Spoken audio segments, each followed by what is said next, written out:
فضيلة الشيخ وفقكم الله، يقول كثير من الغلاة يقولون إن رسول الله صلى الله عليه وسلم مخلوق من النور وهو ليس من البشر أو مثل البشر، ليس مثل البشر. هذا غلو وكذب والعياذ بالله، ولا يجوز. الرسول بشر، قل إنما أنا بشر مثلكم.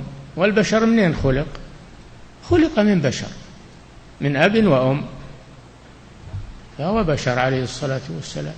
أبوه عبد الله وأمه آمنة بنت وهب، هذا شيء معروف، كيف يكون مخلوق من نور؟ نعم. ولهذا تقول محمد بن عبد الله، ما تقول محمد بن النور، محمد بن عبد الله. اللي خلقوا من النور هم الملائكة، الملائكة خلقوا من النور، والشياطين خلقوا من النار، وبنو آدم خلقوا من تراب. نعم.